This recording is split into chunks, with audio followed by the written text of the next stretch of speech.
Fala-me cada dia, sempre em terno tom. Ouvir tua voz eu quero, e neste mesmo som, para teus filhos fala, e no caminho bom, pela bondade os guia, a pedir o santo dom. Quererão consagrar-se para suas vidas dar, obedecendo a Cristo e com fervor o amar. Fala-me suavemente, fala com muito amor, vencedor para sempre, livre te hei de pôr. Fala-me cada dia, sempre em terno tom. Ouvir tua voz eu quero, e neste mesmo som, como no tempo antigo, tu revelaste a lei. Mostra-me tua vontade e a tua santa grei. Deixa-me gloriar-te, quero a ti louvar, cantar alegremente e sempre te honrar. Fala-me suavemente, fala com muito amor, vencedor para sempre, livre te hei de pôr. Fala-me cada dia, sempre em terno tom. Ouvir tua voz eu quero, e neste mesmo som. Aleluias. Ainda louvaremos o hino de número 84.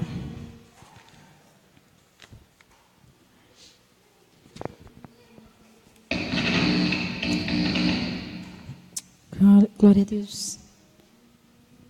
Graças a Deus, o grande eu sou.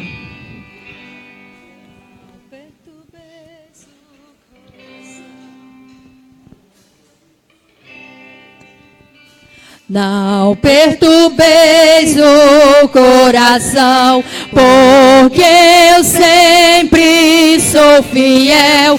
Eu fecho a boca do leão, na cova estou com Daniel. Sou eu aquele, o grande eu sou, e onde estás também estou. Não disse eu, há muito já pedi, dá-se-vos-á. Pede com fé e com fervor, e vos darei o Consolador. Quem tem a fé de Abraão, o mundo sempre há de vencer. Quem quer ter firme o coração, precisa igualmente crer. Sou eu aquele, o grande eu sou, e estás, também estou.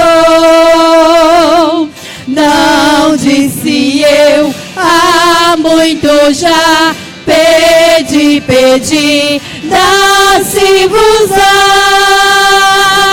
Pede com fé e com fervor, e vos darei o Consolador.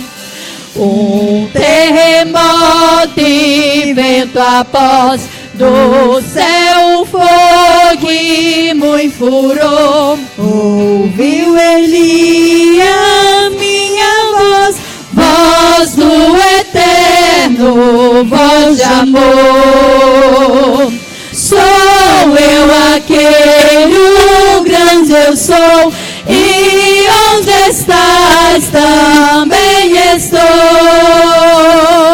Não disse eu, há muito já, pedi, pedi, dá-se-vos-á.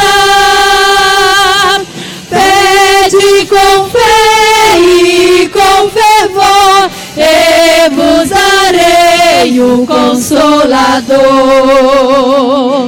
Um certo dia Estevão viu o céu aberto e viu-me a mim, apedrejado, sucumbiu, mas foi fiel até o fim. Sou eu aquele, o grande eu sou, e onde estás também estou. Não disse eu, há muito já, pedi, pedi, dá-se-vos-á. Pede com fé e com fervor, e vos darei o Consolador. Firmado em mim, rocha eternal, assim jamais o crente cai. Buscai o dom celestial que vem da casa de meu Pai. Sou eu aquele, o grande eu sou, e onde estás também estou. Não disse eu, há muito já, pedi, pedi, dá-se-vos-á. Pede com fé e com fervor, e vos darei o Consolador.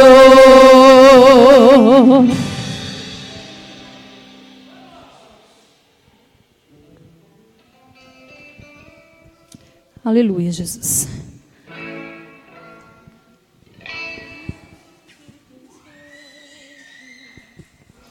Glória a Deus. Vamos agradecer ao Senhor por tudo que Ele tem feito por nós. Amém. Aleluia.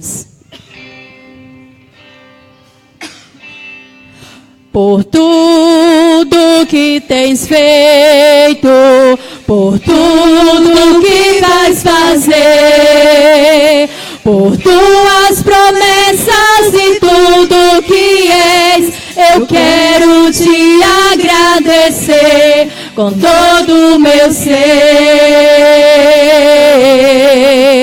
Te agradeço, meu Senhor. Te agradeço, meu Senhor. Te agradeço por me libertar e salvar, por ter morrido em meu lugar. Te agradeço, Jesus, te agradeço. Eu te agradeço, te agradeço por tudo que tens feito, por tudo que vais queres fazer, por tuas promessas e tudo que és. Eu quero te agradecer por todo o meu ser. Te agradeço, meu Senhor. Te agradeço, meu Senhor. Te agradeço por me libertar e salvar, por ter morrido em meu lugar. Te agradeço, Jesus, te agradeço. Eu te agradeço, te agradeço. Te agradeço por me libertar e salvar, por ter morrido em meu lugar. Te agradeço, Jesus, te agradeço. Eu te agradeço, te agradeço.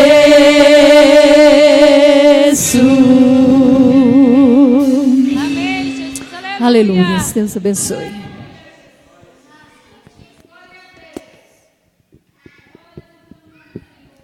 Glória a Jesus. Meus irmãos, nós queremos fazer uma leitura na palavra de Deus e eu vos convido para, juntamente comigo, abrirem as vossas Bíblias no texto sagrado que está na primeira carta, ou seja, na carta de Paulo aos Efésios, capítulo de número 5. Glória a Jesus.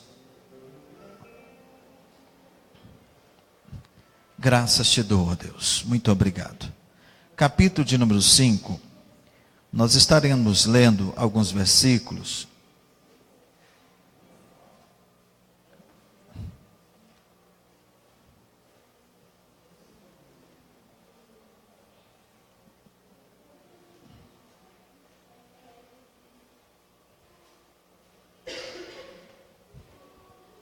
Todos encontraram?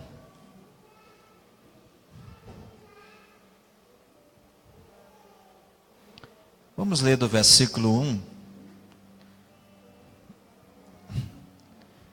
A palavra de Deus diz assim: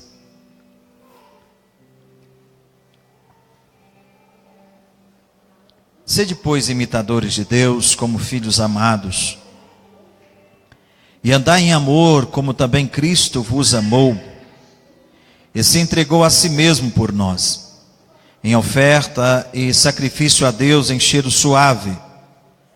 Mas a prostituição e toda a impureza ou avareza nem ainda se nomeie entre vós, como convém a santos. Nem torpezas, nem parvoices, nem chocarrices, que não convém, mas antes ações de graças. Porque bem sabeis isto: nenhum fornicador ou impuro ou avarento, o qual é idólatra, tem herança no reino de Cristo e de Deus. Ninguém vos engane com palavras vãs, porque por essas coisas vem a ira de Deus sobre os filhos da desobediência. Portanto, não sejais seus companheiros, porque no outro tempo erais trevas, mas agora sois luz no Senhor. Andai como filhos da luz.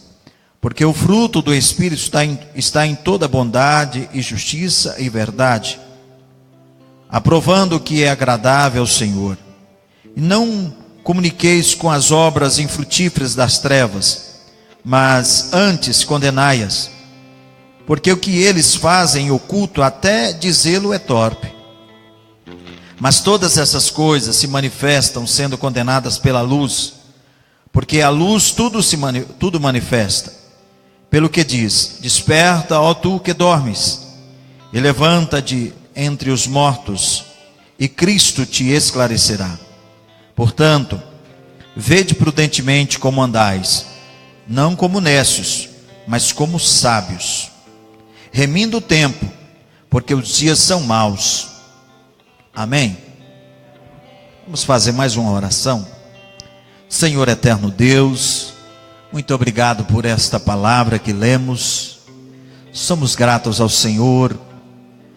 Muito obrigado, Jesus, por tudo. Continue abençoando este culto, abençoando, Senhor, a tua igreja com a sua palavra, e que possamos, ó Deus, enriquecermos e fortalecermos em ti a cada dia. Assim nós oramos e te agradecemos, em o nome de Jesus. Amém. Deus abençoe, poder sentar. Quero aqui, antes de darmos continuidade, vamos ouvir um louvor. A Giovana está em condições de cantar um hino, Giovana? Então vem adorar a Deus. Glória a Jesus. Enquanto a Giovana adora o Senhor, vamos adorar a Deus com as nossas ofertas. Você que trouxe a sua oferta, adore ao Senhor ofertando na casa do Senhor. Eu acho que esse aí não está ligado. Pega outro. Aqui, ó. Glória a Jesus.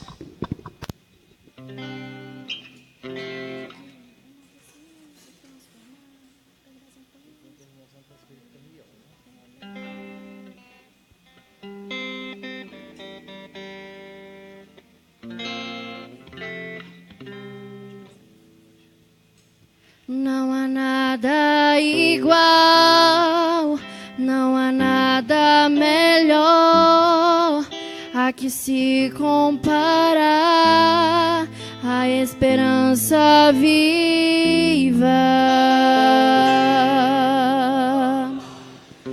Tua presença, Senhor,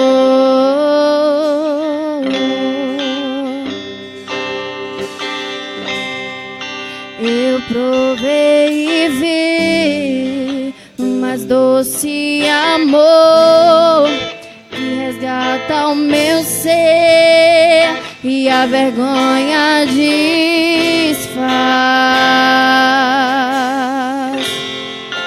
Tua presença, Senhor,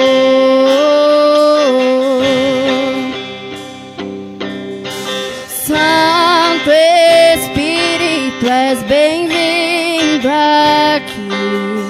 Vem inundar, encher este lugar. É o desejo do meu coração sermos inundados por tua glória, Senhor. Santo Espírito, tu és bem-vindo aqui. Vem inundar, encher este lugar. É o desejo do meu coração sermos inundados por tua glória, Senhor. Vamos provar o quão real é tua presença. Vamos provar da tua glória e bondade. Vamos provar o quão real é tua presença. Vamos provar da tua glória e bondade, Senhor. Santo Espírito, tu és bem-vindo aqui. Vem inundar, encher este lugar. É o desejo do meu coração sermos inundados por tua glória, Senhor. Amém. Amém. Graças a Deus. Nós queremos com muita alegria receber os irmãos que estão conosco. Está conosco a missionária irmã Maria Paula, né? Já apresentamos, mas é sempre uma honra poder tê-la conosco. A igreja pode dizer bem-vindo a ela, é bem-vinda, em nome do Senhor Jesus. Essa igreja ama você e volte sempre, né? Deus abençoe. Nós queremos dar um bem-vindo também ao irmão Adalto. Eu só esqueci o nome da esposa, Maria de Lourdes, né? Esse casal são os pais da Giovânia, né? Que mudaram recentemente para cá, ali na Rua 6, e está nos honrando aí com a presença deles. A igreja está feliz, que diremos?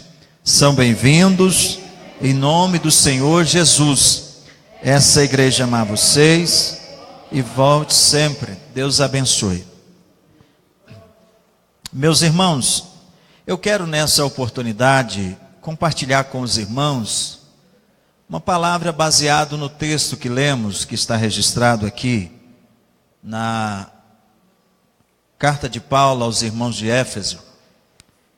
E nós queremos, dentro do tempo que nós temos, trazer uma palavra baseado em um título: como identificar um verdadeiro cristão.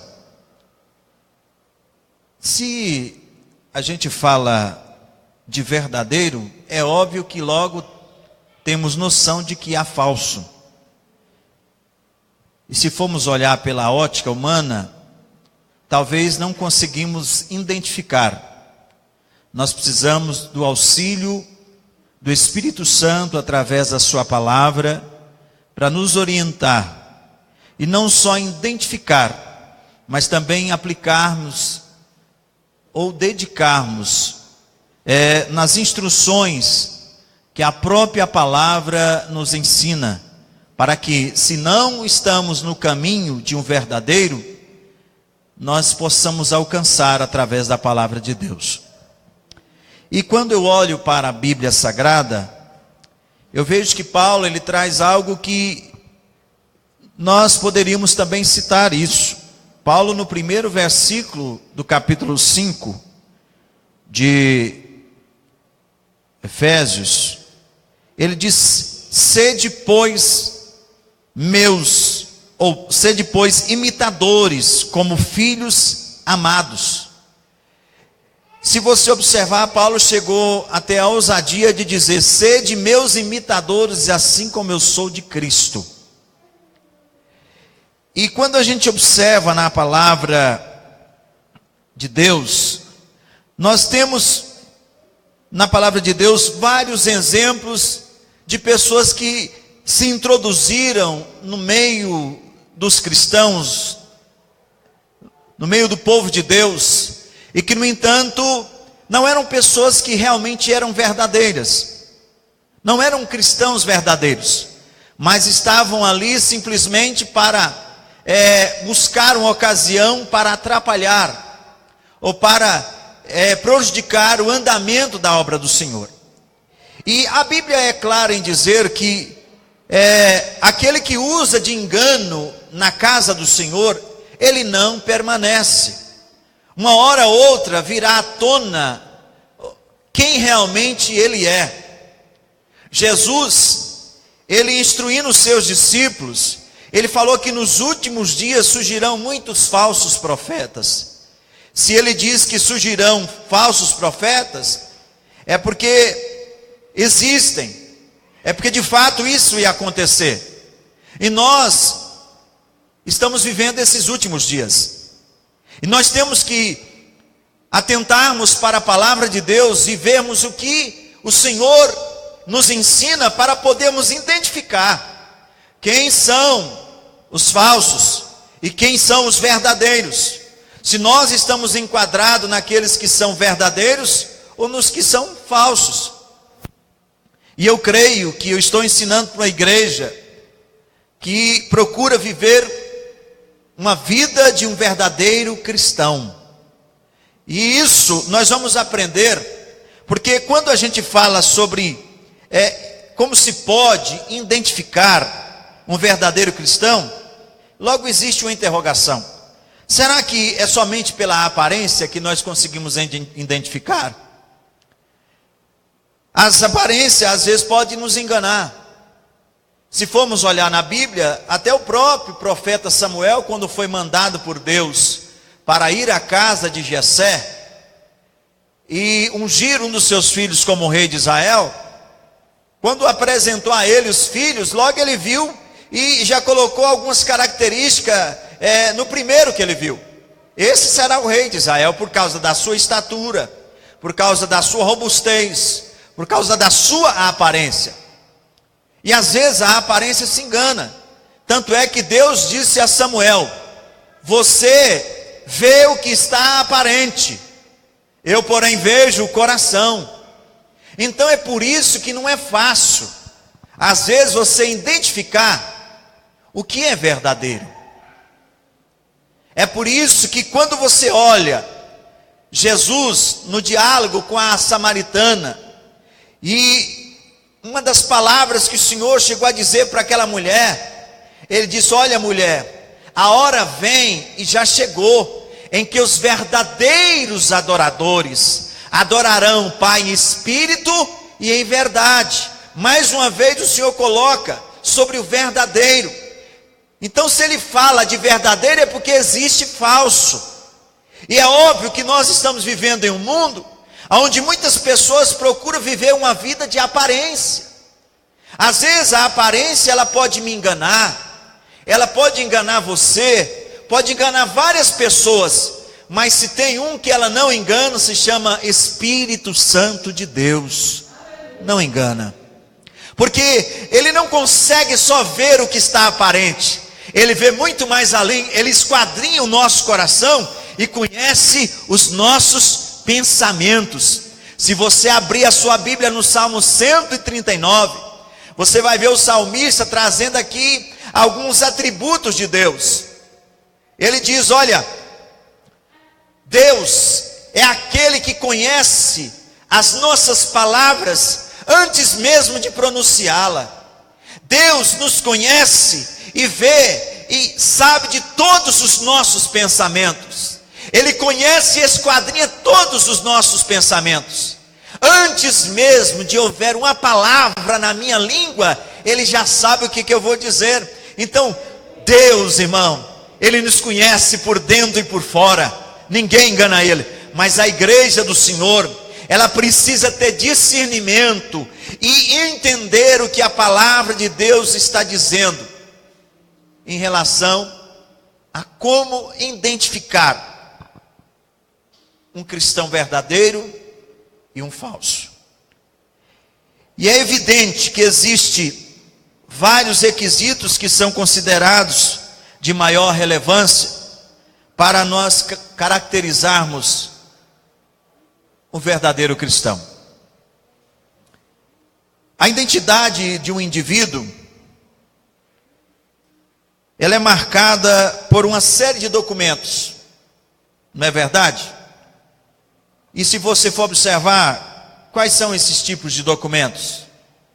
Certidão de nascimento, CPF, carteira profissional, carteira de motorista, identidade, escolaridade, etc. Então são vários tipos de documento que são elementos primordiais para que se conheça realmente uma pessoa, ou informe realmente quem ela é. E da mesma forma, quando se fala de um autêntico cristão, procuram-se marcas que realmente venham a demonstrar se ele é verdadeiro ou se ele é falso. E esses requisitos, eles nos ajudam a identificar a pessoa como tal. Por exemplo, qual que é esse elemento que pode nos ajudar? Primeiro, ele deve ser um imitador de Cristo. Paulo está dizendo aqui: sede imitadores de Cristo como filhos amado. É verdade que, se formos observar na história do cristianismo, muitas pessoas procuram se espelhar em alguém. Não é verdade? E se formos observar, não só na história do cristianismo, mas também na história secular, muitas pessoas, eles procuram se espelhar em alguém, eles procuram imitar alguém. E Paulo está dizendo para sermos imitadores de Cristo e como filhos amados. Quando a gente observa o que o apóstolo Paulo diz em relação a ser imitadores de Cristo, quem é imitador de Cristo sente prazer em ser seu discípulo. E uma das qualidades do discípulo é aprender e praticar o que o seu mestre ensina. Por exemplo, os discípulos, quando andavam com Jesus, eles realmente procuravam fazer isso. Procuravam imitar o seu mestre. Isso significa que o que ele está nos ensinando, ele quer que nós venhamos praticar para que assim venhamos nos identificar com ele.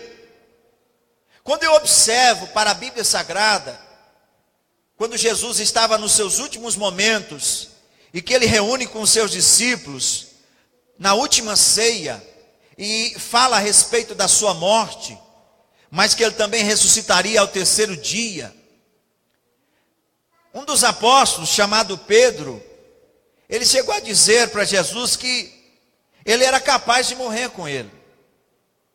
E Jesus disse para Pedro que naquela mesma noite, ainda antes que o galo cantasse por 3 vezes, ele o negaria. Acontece que Jesus foi para o Getsêmani, chamou Pedro, Tiago e João. Ali Jesus orou, e a Bíblia diz que do seu suor escorriam gotas de sangue, saía pelos seus poros.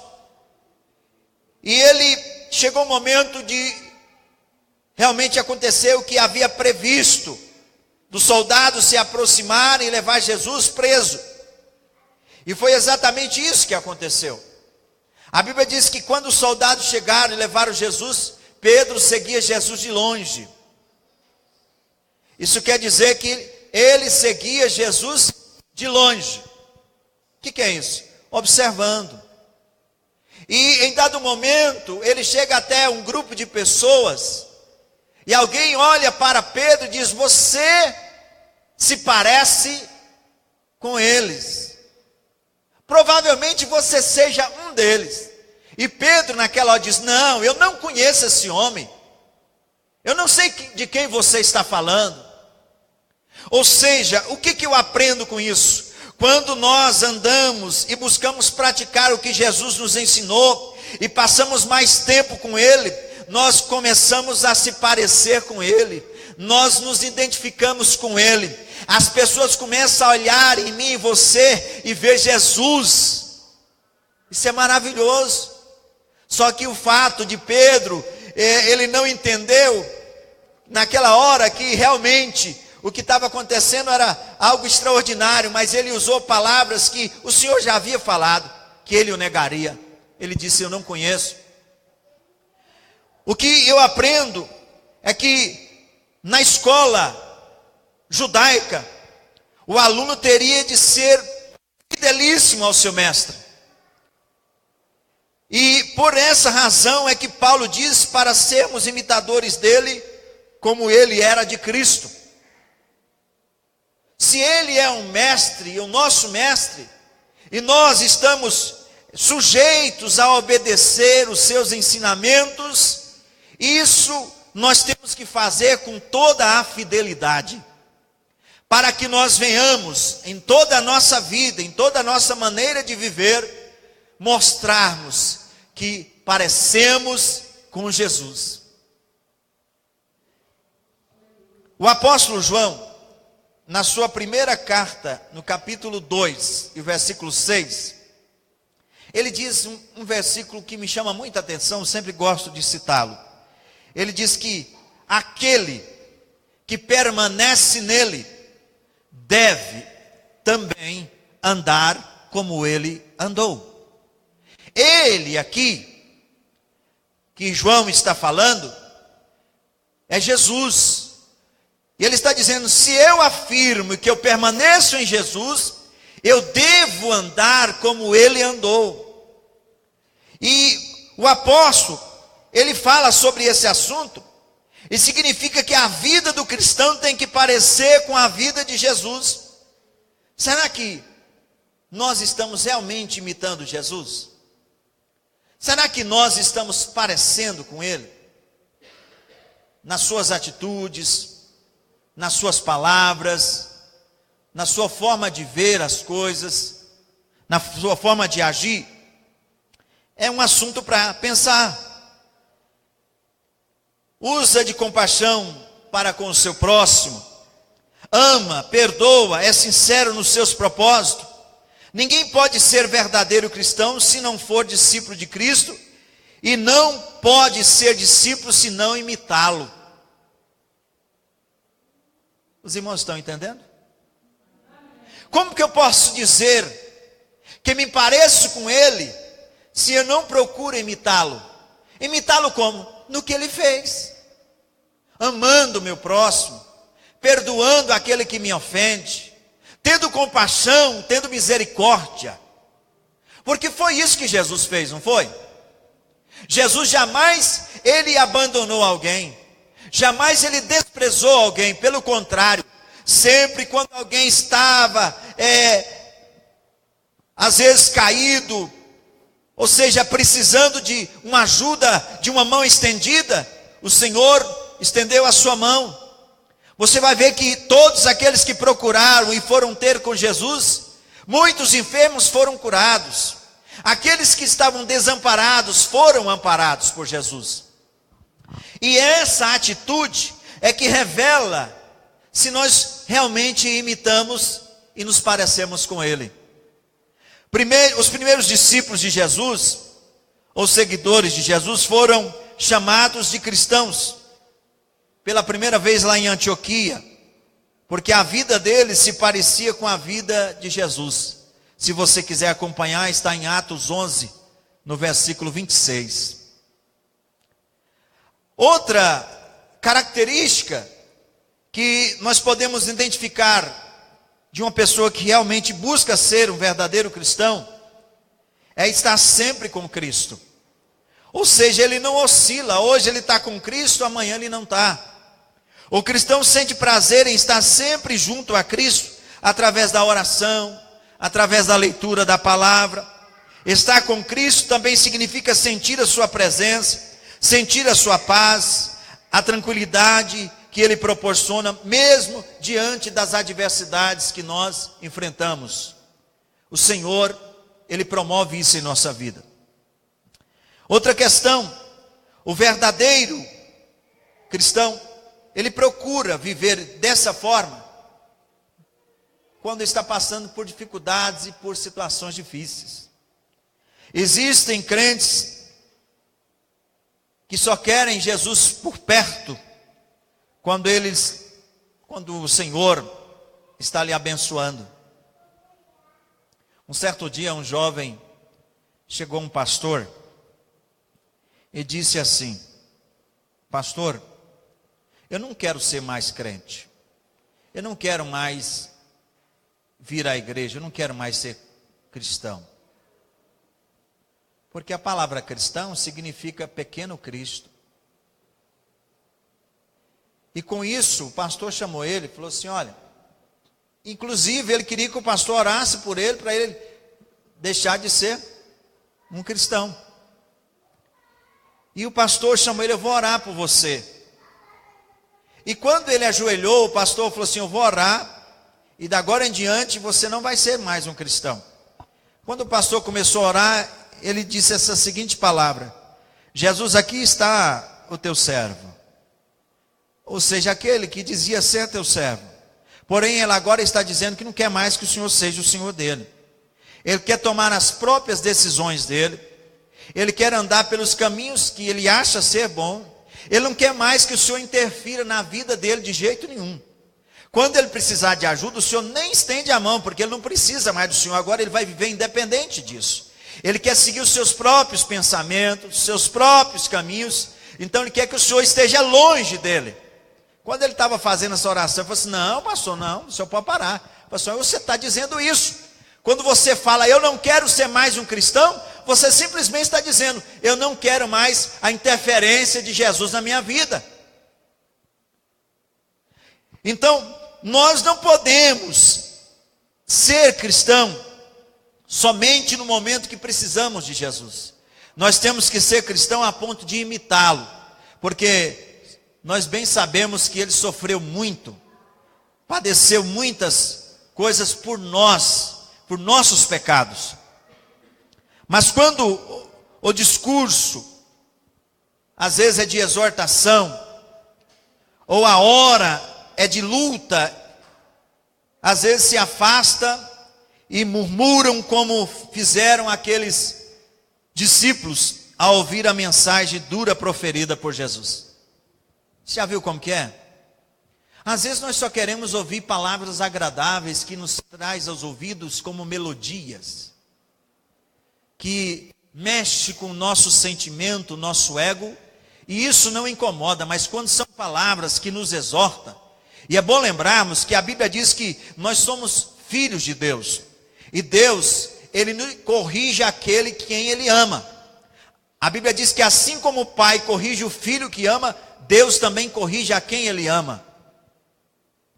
E às vezes nessas horas nós não queremos, porque às vezes é uma exortação, às vezes é algo que vai mexer com o nosso ego, vai nos confrontar, e isso incomoda.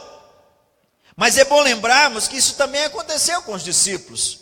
Quando Jesus, no capítulo 6 de João, ele trouxe um sermão, e esse sermão para muitos estava duro. A Bíblia diz que muitos abandonaram Jesus. Muitos foram embora para suas casas. E ficaram só os 12. E quando ali ficaram só os 12, Jesus dirigiu a eles: vocês também não querem ir?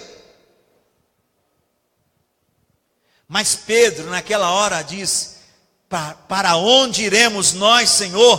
Pois só Tu tens palavras de vida eterna. O verdadeiro imitador de Cristo, o verdadeiro cristão, ele reconhece que não é só na hora da bonança, não é só a hora da bênção que ele deve ser um cristão e deve ser fiel ao Senhor. É nas horas difíceis também da nossa vida, quando passamos por situações tristes, que nós temos que permanecer sendo fiel ao nosso mestre. Às vezes nós queremos culpar a Deus, quando a minha atitude, ela é uma semelhante à que os discípulos tiveram, de abandonar, de sair. Por exemplo, tem muitas pessoas que dizem: eu não vou mais à igreja, eu não vou mais participar dos cultos, eu não vou mais cantar lá na frente, eu não vou mais fazer isso e aquilo aqui na igreja, como se ele estivesse revidando com alguém do mesmo nível que ele. Não, irmão, quando eu falo isso, que não vou louvar mais a Deus, que não vou mais pregar, que não vou mais fazer nenhuma atividade na igreja, eu não estou indo contra o pastor, eu não estou indo contra o irmão, eu estou indo contra Jesus, porque o que eu estou fazendo aqui não é para o homem, estou fazendo para Ele. Se eu adoro, é a Ele. Se eu prego, é para Ele. Se eu faço tudo aqui, é para a glória e a honra dEle. Então é bom lembrarmos que quando eu tenho a atitude de dizer que eu não vou mais fazer algo na casa do Senhor, eu estou simplesmente dizendo que eu não vou mais fazer a vontade do meu mestre. Isso não é ser imitador dele. Porque nas horas mais difíceis que Jesus passou, ele chegou até a dizer: Pai, se for possível, passa de mim esse cálice. Mas ele voltou, ele disse: todavia, não seja feita a minha vontade, mas a tua vontade. É a vontade de Deus que tem que ser feita, irmão. É a vontade de Deus que tem que ser feita, tem que ser prevalecida na nossa vida. E esse verdadeiro cristão, que é o verdadeiro discípulo, ele quer estar onde Cristo está. Infelizmente, existem crentes que frequentam certos lugares onde o Senhor não está, onde Jesus não entra. E nós temos que ter muito cuidado, irmão. Cuidado. Porque nem em todo lugar que Jesus está. Quando a Bíblia diz que o Senhor está em todo lugar, não quer dizer, está falando de um atributo de Deus, da onipresença dele. Não é porque eu vou entrar lá num prostíbulo e olha, o que eu vou fazer num prostíbulo? E às vezes um ambiente que eu mesmo, por consciência, eu sei que lá é um lugar que não é um lugar adequado para mim estar. Se não é para mim estar, imagine Deus. Imagine Jesus. Então, isso é perigoso para uma vida espiritual. Ah, pastor, aonde eu entrar, Jesus vai entrar. A Bíblia diz que os anjos do Senhor acampam ao redor dos que o temem e os livra. Você sabe o que quer dizer essa palavra acampar? Você já acampou alguma vez? Acampar não é morada fixa. Acampar não é estar continuamente no mesmo local. Acampar quer dizer um momento que você está passando em um local. Isso quer dizer que dependendo do local que eu for entrar, dependendo do local que eu esteja, os anjos do Senhor não vai estar lá não, irmão. Porque talvez as minhas atitudes não está imitando o meu mestre. Então, se eu não estou agindo de acordo com a vontade dele, é óbvio que os anjos do Senhor não estarão comigo lá. Tem muitas pessoas que se enganam. Ele entra em qualquer lugar. Eu não estou dizendo que você não tenha que entrar. Vai depender das condições. Porque tem ambiente que não é para cristão estar. Outra questão, o verdadeiro cristão, ele procura produzir bons frutos. Você pode abrir a sua Bíblia aí para me ajudar? Abre a sua Bíblia no capítulo 15 de João, no versículo 8 e versículo 16.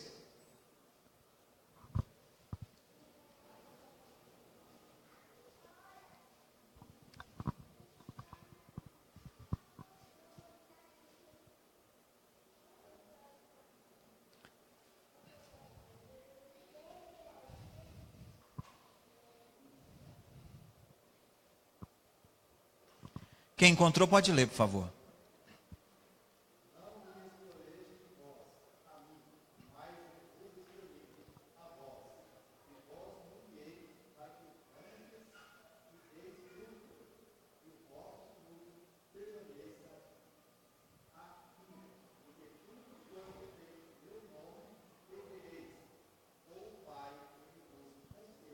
Versículo 8, quem pode ler?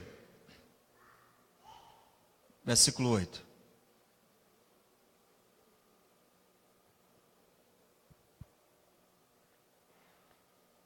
Isso é só para você ter noção. Versículo 8 do capítulo 15 de João.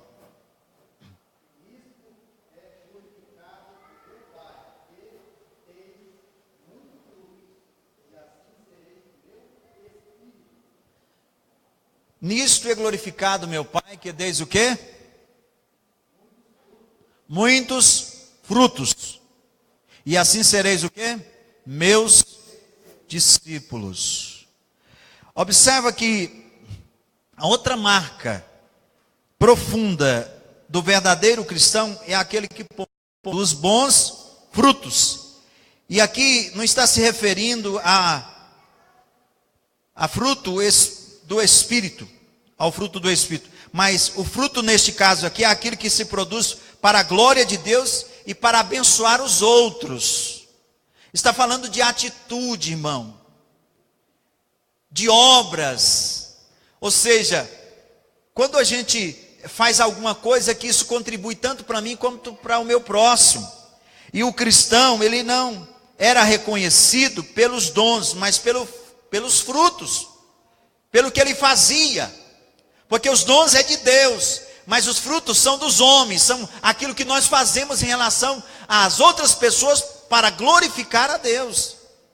Quando eu ajudo alguém, quando eu estendo a mão a alguém, quando eu amo alguém, quando eu procuro fazer alguma coisa a alguém, eu estou simplesmente glorificando a Deus nas minhas atitudes, e isso é fruto.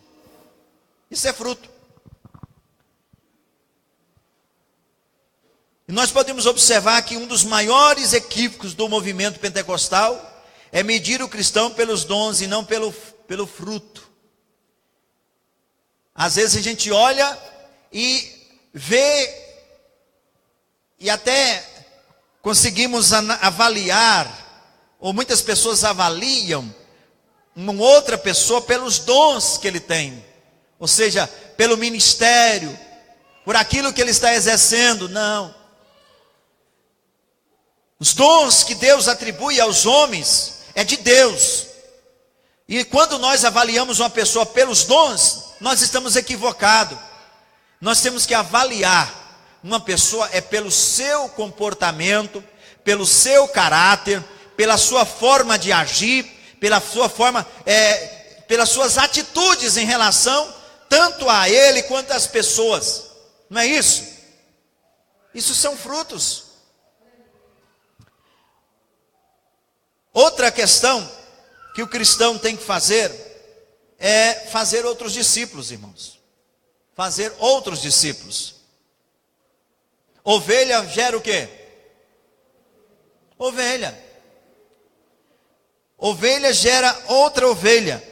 Cada cristão, ele deve ser como uma carta aberta e lida pelo mundo. Conquistar outros para se tornarem discípulos de Cristo é uma das marcas especiais do verdadeiro cristão. E isso acontece quando ele busca ter um bom relacionamento com as pessoas. Quando ele quer demonstrar isso através de uma vivência, buscando imitar o seu mestre. Tem pessoas que você vai ganhar ele apenas com o seu testemunho, sem palavras. As pessoas vão olhar e vão ver em você, pelo seu testemunho, que você se parece com Jesus. E com isso, você vai despertar um certo interesse da pessoa querer saber por que você é diferente assim. Por que você é assim? E quando essa pessoa chegar até você, ou se talvez não procurar saber antes, você conhece alguém, você sabe quem é aquela pessoa, e às vezes alguém vai dizer, não, ele é um cristão, ele é uma irmã, ele é um irmão da igreja, ou ele é um pastor, ele é um membro, ele é um presbítero, ele é um diácono, é alguém que faz a obra de Deus. E com isso as pessoas vão observar. Não pense que não tem alguém te observando, irmão. As pessoas estão nos observando. Observando a minha forma de falar, o meu comportamento, a minha forma de agir. As pessoas estão me observando. E quando eu dou um passo em falso, muitos estão prontos a apontar o dedo. Você não é pastor? Você não é crente? E aí você descobre que alguém está te observando. Isso quer dizer que, do mesmo modo que estão prontos a nos apontar o dedo, estão prontos também a observar que Deus está fazendo em nossa vida, na medida que nós estamos procurando imitar Cristo. Isso acontece lá na escola, isso acontece no trabalho, isso acontece dentro do lar, porque dentro do lar é onde começa tudo, irmão. É onde começa a igreja, é dentro da nossa própria casa. Porque se a minha casa não estiver bem, na igreja não vai estar não. Porque a igreja começa em casa. É no meu relacionamento com a minha esposa, com os meus filhos. E os meus filhos, eles estão observando o meu comportamento, o comportamento da sua mãe. Não só como pai, não só como marido, mas também como um pastor, como um homem de Deus, como uma mulher de Deus. E isso vai refletir na vida deles lá na frente. Então, o cristão, para que ele possa ganhar outras pessoas, ele tem que procurar viver um bom relacionamento. Um bom relacionamento. E isso não é tão fácil, né? Porque às vezes tem pessoas que não querem se relacionar com você. Tem pessoas que querem ver a sua derrota. Tem pessoas que querem puxar o seu tapete. Tem pessoas que querem ver você lá embaixo. Mas essas pessoas, eles têm uma mente pequena. Porque as pessoas que pensam assim, ele não sabe que o mundo é como uma bola. É como uma roda que ela está girando. Um dia o outro está lá em cima, mas amanhã ele pode estar lá embaixo. Então o segredo é sempre ter humildade e estar aos pés de Jesus, porque a Bíblia diz que aquele que se humilha, ele exalta. Todas as vezes que você tiver oportunidade para se exaltar, não se exalte, mas humilhe aos pés do Senhor, porque fazendo assim é Ele que vai te exaltar. Amém. Então vamos observar algumas marcas do verdadeiro discípulo de Cristo, do verdadeiro cristão. Os discípulos de Jesus, eles deixaram um exemplo digno de ser imitado. Eles sempre se colocaram no lugar de servos. Isso você pode observar que o próprio Jesus, certa vez, que ele mesmo veio para servir. Ele fez o papel e nos dando um exemplo. A Bíblia diz que ele chegou numa ocasião e assim ele fez o papel do conservo. Ele pegou uma vasilha e colocando água nela, pegou também uma toalha e começou a lavar os pés dos discípulos. E com essa atitude ele estava demonstrando que ele não veio para ser servido, mas para servir. Paulo, escrevendo aos Filipenses, no capítulo 2, ele chegou a dizer: ó, tende em vós o mesmo sentimento que houve também em Cristo Jesus. Se você observar, Paulo vai muito mais além, que ele diz: e porque sendo ele em forma de Deus, não usurpou querer ser igual a Deus, mas tomou a forma de servo, e como servo, ele humilhou até a morte, e morte de cruz. Mas no versículo 9, Paulo está dizendo: mas Deus o exaltou de uma maneira sobremaneira, ou seja, de uma maneira tão grande, que lhe deu um nome que é sobre todo nome, para que ao nome dele se dobre todo o joelho, e toda a língua confesse que ele é filho de Deus. Ou seja, a verdadeira marca de um discípulo, de um verdadeiro cristão, está ele reconhecer que é servo. E o que é servo, irmão? Você vai observar que Pedro, Paulo, Tiago e outros discípulos, eles não foram audaciosos quando escreveram de dizer: eu, apóstolo. Não. Você vai ver Paulo dizendo: eu, servo do Senhor Jesus. Vai ver João dizendo: eu, servo do Senhor Jesus. Irmão, nós somos servo. E o que é um servo? Servo, ele é propriedade de alguém. Servo, ele não faz a sua própria vontade. Se você já estudou e sabe, é claro, nós já ouvimos e vimos pelos jornais, pelos livros, sobre o tempo da escravatura, o tempo dos escravos, onde muitos eram levados cativos para servir os seus senhores, e muitos ali não tinham vontade própria para dizer: eu vou ali e ir, não. Muito pelo contrário, eles faziam a vontade do seu senhor, e tinha que ser em obediência. Se algum deles desobedecesse, eles eram punidos. Mas eu observo a Bíblia e vejo o quanto o Senhor é maravilhoso, porque Ele mesmo diz: eu já não vos chamarei servos, mas chamarei de amigos, porque o servo não sabe o que o seu Senhor faz, mas um amigo sabe. Olha que palavra abençoada, palavra maravilhosa, o Senhor nos chamando de amigo. Mas é interessante nós observarmos que quando Ele fala amigo, você vai ver lá no Evangelho de João, no capítulo 15, versículo 13, ele diz: vós sereis meus amigos, se fizerdes o que eu vos mando. Ou seja, se eu não faço o que ele manda, então eu não sou amigo dele, e nem tampouco servo. E às vezes a gente esquece disso, né, irmão? A gente fala, muitas pessoas falam: eu sou servo de Deus. Será que é mesmo? Será que você realmente faz a vontade dele? Será que nós fazemos isso? Porque às vezes a vontade dele é para mim ficar e eu vou. Às vezes a vontade dele é para mim não fazer e eu faço. Às vezes a vontade dele é para mim não falar e eu falo. Se você observar, a Bíblia está dizendo. A Bíblia diz isso, ó: sejam prontos para ouvir e tardio em falar. E às vezes nessa hora de pronto para ouvir, eu não faço, eu falo. É o contrário.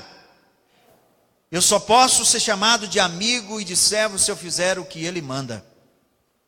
Ou seja, e para isso acontecer, eu tenho que dar um bom testemunho de servo. O apóstolo Paulo, ele sempre apresentava como servo. Se você abrir a sua Bíblia aí, na carta aos Romanos, capítulo 1 e versículo 1, você vai ver ele dizendo isso. Filipenses, capítulo 1, versículo 1, Tito, capítulo 1, versículo 1, todo o início da fala de Paulo, você não vai ver ele dizendo, eu apóstolo, não. Ele vai ver ele dizendo, eu servo. Servo. Servo que faz a vontade do seu Senhor. Eu quero aqui observar 4 marcas de uma pessoa que se considera um verdadeiro servo. A primeira delas é fidelidade. Se você observar, em Mateus 24, no versículo 45, o Senhor está falando a respeito de alguns servos que ele atribuiu talentos. Para um ele deu 1, para outro ele deu 2 e para outro ele deu 5. E a intenção do Senhor daqueles servos em distribuir talentos a eles é para que eles granjeassem outros. E eles, obviamente, ele voltaria para prestar conta com aqueles servos. Aconteceu que durante o tempo da prestação de conta, ou seja, o tempo em que eles eram para granjear, a Bíblia diz que o que recebera 2, granjeou mais 2. O que recebera 5, granjeou mais 5. Mas o que recebera 1, ele fez o quê? Foi lá e negociou mais 1, mais 2, mais 3, mais 4, foi isso? Não. Ele fez o quê? Ele enterrou, irmão. E acontece que o Senhor veio prestar conta. E uma das coisas que nós temos que ter consciência, de que tudo que nós fizermos aqui, ou que estamos fazendo, ou que vamos fazer, um dia nós vamos prestar conta. Às vezes as pessoas pensam que não, mas vai. A Bíblia diz que todos prestarão conta de tudo quanto fizer por meio do corpo, seja bom ou seja mau. Até mesmo das coisas encobertas, que ninguém vê.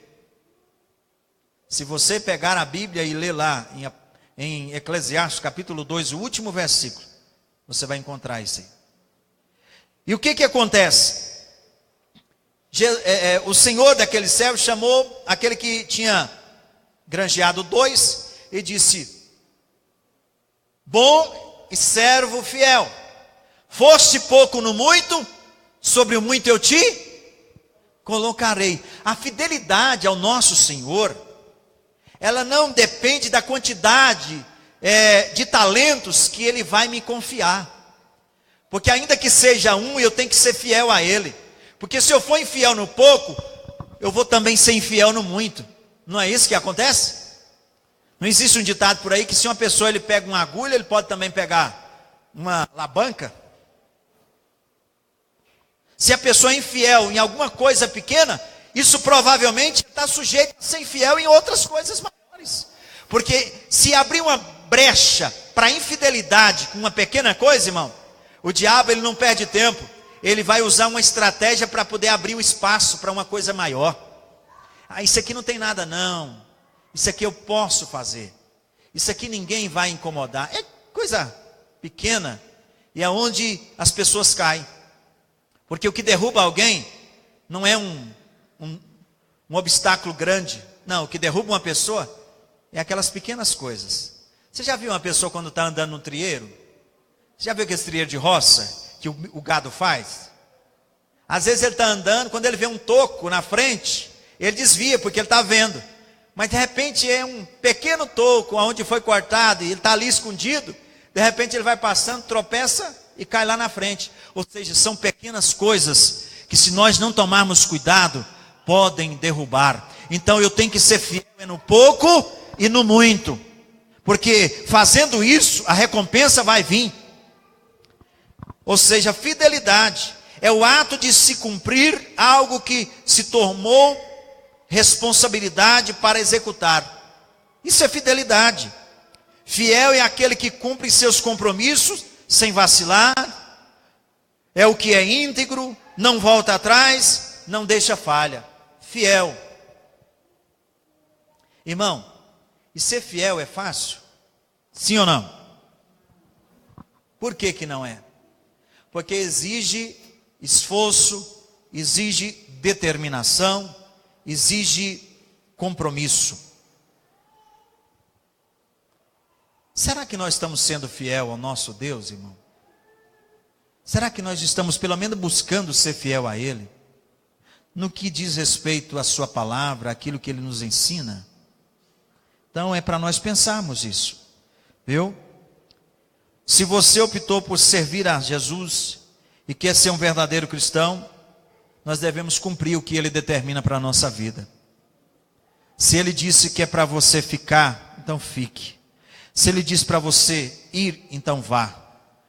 Mas procure ser fiel a Deus.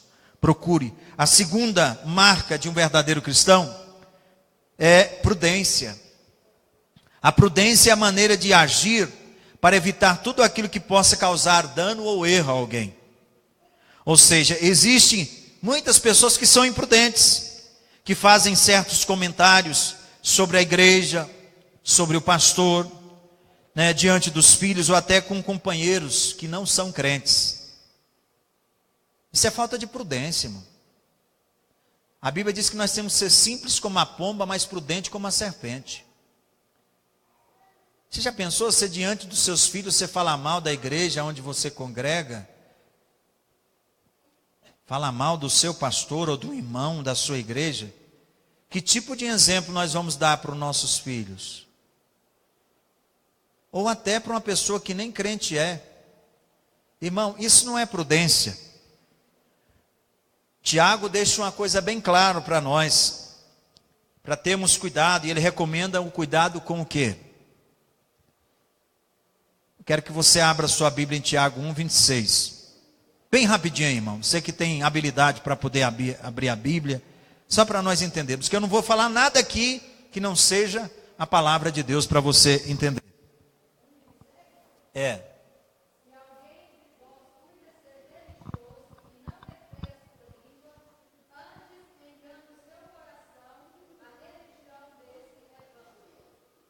Você está vendo o que Tiago está falando?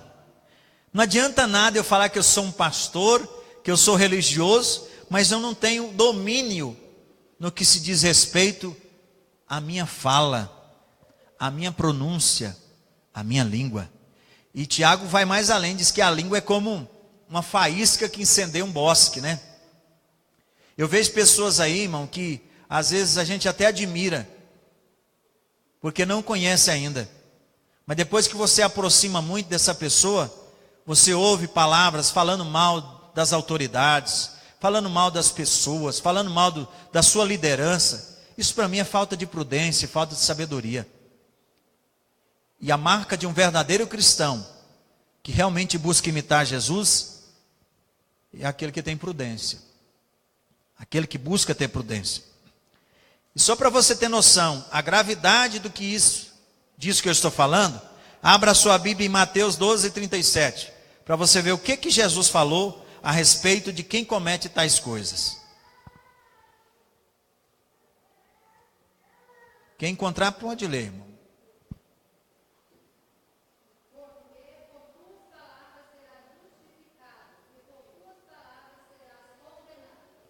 Você viu aí? Você viu? Porque por tuas palavras serás o quê? Justificado. E por tuas palavras serás? Irmão, então é algo que nós temos que analisar e procurar com todo cuidado evitar. Ou seja, Paulo está dizendo: não saia da vossa boca nenhuma palavra indecorosa, a não ser palavras de graça para aqueles que ouvem. Porque as nossas palavras, irmãos, ela vai chegar um momento. Você sabia que toda palavra que sai da sua boca, ela vai para uma eternidade? Ela vai e não para mais. Ela chega até Deus. E lá no céu tem um livro, irmão, que está escrito tudo quanto eu e você estamos fazendo, estamos falando. E por causa dessas palavras que eu falo, eu vou ser justificado. Mas também por causa dessas palavras, eu posso ser condenado. Amém? O servo do Senhor ele busca ter prudência. E a prudência não deve ser notada somente no falar, mas também em todos os demais aspectos da nossa vida. O servo do Senhor, ele busca evitar tudo que causa dano ou erro, e sempre cuidadoso. Ou seja, é o contrário do que é displicente, né? Que faz as coisas com desperdício. Não tem não tem sido uma pessoa que busca ter oportunidade de ser produtivo. E nós temos que buscar. Outra marca, e já estamos finalizando, é a produtividade, irmão. Produtividade. O Senhor, Ele quer que eu seja produtivo. Ele não quer que eu seja uma pessoa improdutiva. Será que todo cristão está produzindo algo para o reino dos céus? Será que nós estamos fazendo isso? Porque o verdadeiro crente, ele trabalha em prol do reino de Deus, visando o reino de Deus, para não chegarmos aos céus de mãos vazias. Inclusive tem até um hino que diz: posso, tendo as mãos vazias, ao Senhor me apresentar, quantas almas poderia, né? Mas às vezes nós não pensamos nisso. Nós temos que buscar ser produtivo. O cristianismo não consiste apenas em louvor e oração. O cristianismo é trabalho, é luta, é ganhar almas para o reino do céu. Nós não temos que ficar parado pensando só em nós mesmos. Nós temos que pensar na nossa família. Nós temos que pensar nas outras pessoas que estão à nossa volta e falar para eles que existe uma eternidade e que eles precisam arrepender e precisam de Jesus. Cristianismo é isso, irmão. É produtividade para o crescimento do reino de Deus. E em quarto lugar, é possuir boa vontade. Deus não aceita nada que seja feito de modo obrigatório, modo de pressão. Tudo tem que ser com boa vontade, irmão. Você não está aqui obrigado. Tem alguém obrigado aqui? Não. Você está aqui porque você teve boa vontade. Ninguém te pressionou você estar aqui na igreja para ouvir a palavra de Deus. Você teve boa vontade. Deus quer que nós façamos a obra dele com boa vontade. O verdadeiro cristão, ele produz de boa vontade. Está sempre alegre, feliz, né? Sempre buscando ter um sorriso no rosto, né? Porque dependendo do jeito que eu me importar e a maneira que eu me expressar, isso eu não vou despertar coisa boa nas pessoas. Se eu tiver com um semblante triste, eu vou despertar o que em você? Preocupação, né? O pastor não está bem. O que está acontecendo com o pastor? Talvez você vá orar por mim e pedir ao Senhor: tem misericórdia do teu servo. Mas se estiver com um semblante alegre, eu vou despertar em você também outra situação. O pastor está alegre, alguma coisa boa aconteceu, né? Assim é você, irmão. Nós temos que fazer a obra de Deus com alegria. O Salmo 100 diz o quê? Servir o Senhor com toda tristeza. Não é isso? Servir o Senhor com? Apresentar a Ele com? Cântico. Ou seja, tem que ser com prazer, irmão. Tem que ser com boa vontade. Tem pessoas que vai fazer a obra de Deus, parece que está fazendo pressionado. Está fazendo obrigado. Não é assim que Deus quer. Deus quer que você faça, mas faça com alegria, com prazer. E tudo que fizermos seja para o reino de Deus, para o crescimento do reino de Deus. Amém?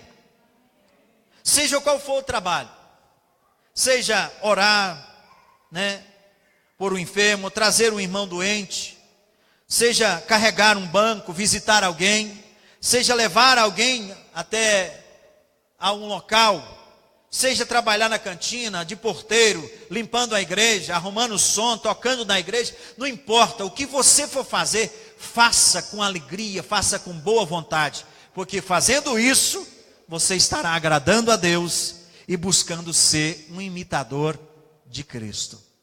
Você não vai ver Jesus falando em momento nenhum: eu não estou muito contente de fazer a obra de Deus. Sempre ele buscou fazer de boa vontade. De boa vontade, né? Nós temos o exemplo de Neemias. Neemias, ele era copeiro do rei. E o que é um copeiro? É aquele que se responsabiliza em levar o vinho ao rei. E ele tem que tomar o vinho primeiro. Se o vinho tiver veneno, ele vai primeiro. Sabia disso? O copeiro tem essa responsabilidade. Alguém de destaque no reino. Alguém que assistia diante do reino. E de repente Neemias, ele fica sabendo de uma situação que isso não deixa o coração dele alegre. Ele ficou sabendo que Jerusalém foi destruída, os muros foram derribados, as portas foram queimadas a fogo, e muitos dos seus irmãos foram levados cativos. Neemias não alimentou, Neemias não se alegrou com isso. Neemias jejuou e orou por vários dias.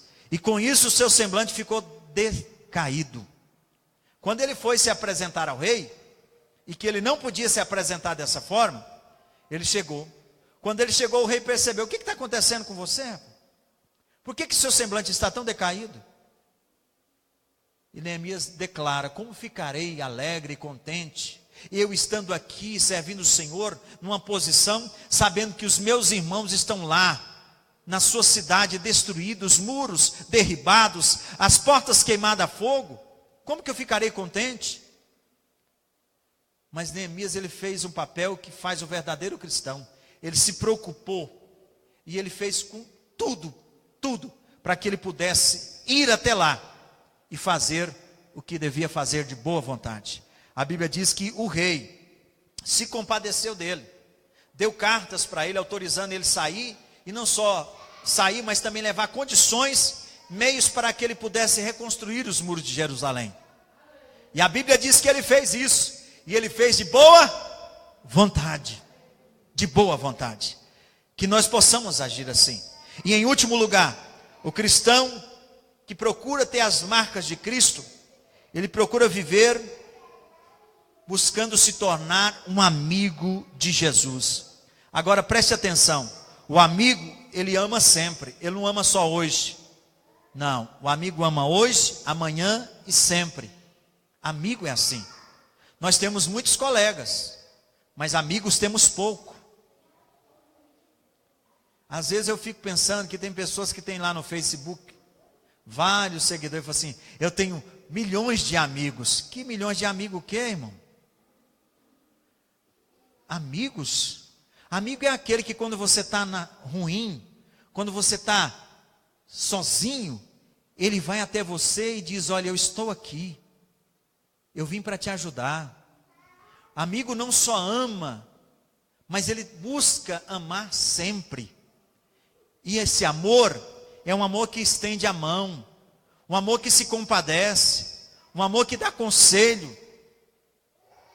Isso é amigo. Esse amigo é um que compartilha. Jesus espera que nós tenhamos essas qualidades. Que Deus nos abençoe. Que Deus nos abençoe. E olha que além de ser amigo dele, ele nos considera como filhos dele. Mas não é porque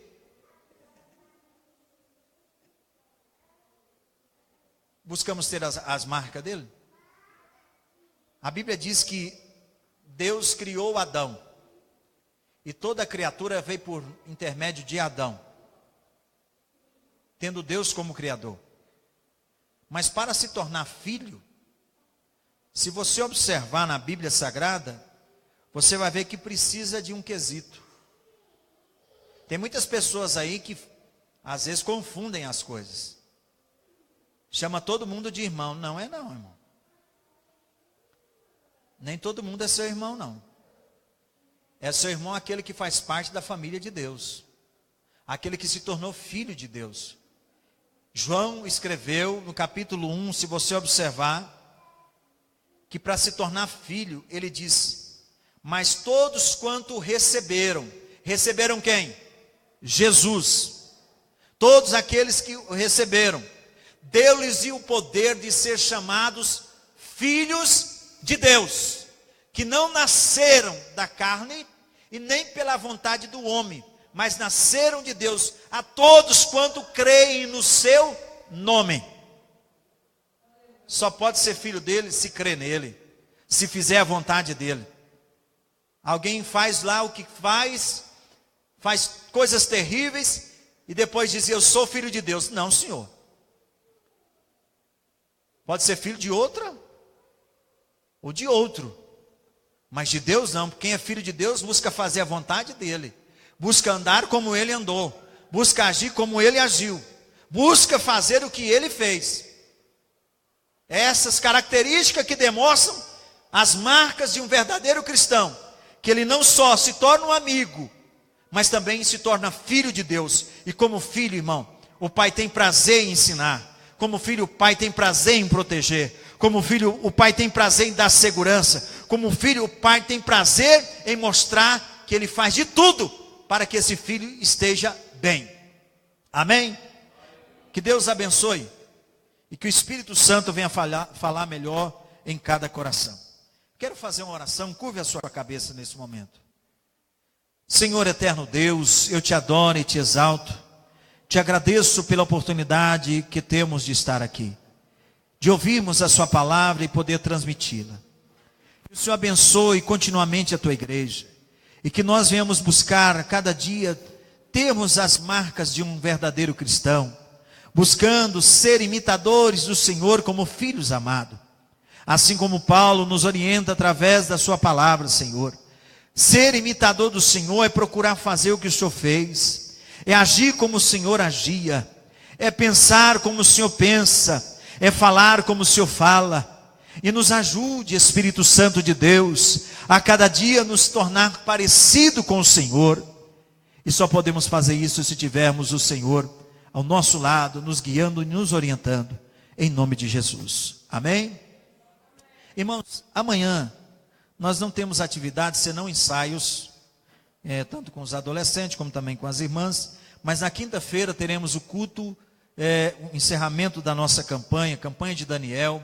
Foram 21 quinta-feira, onde Deus nos abençoou grandemente, e amanhã é o encerramento, onde nós estaremos orando, dando oportunidade para alguns irmãos estar aí falando do que Deus fez no decorrer desse trabalho. E você não perca, venha participar conosco. Na sexta-feira nós não teremos atividades, mas no sábado haverá culto na direção dos adolescentes. E não é porque é dos adolescentes que nós não estaremos aqui. Vamos estar dando suporte para os adolescentes, ajudando eles naquilo que for necessário, adorando a Deus juntamente com eles. Domingo pela manhã, escola bíblica dominical, e à noite, culto na direção das irmãs. Deus abençoe a todos, curve a sua cabeça com os olhos fechados, que o grande amor de Deus nosso Pai, a graça de nosso Senhor e Salvador Jesus Cristo, a comunhão e as consolações do Santo Espírito de Deus, estejam com todos nós aqui presentes e com todo o povo de Deus na terra, não apenas hoje, mas para todos sempre. Todos digam amém. Está terminado, tenham todos um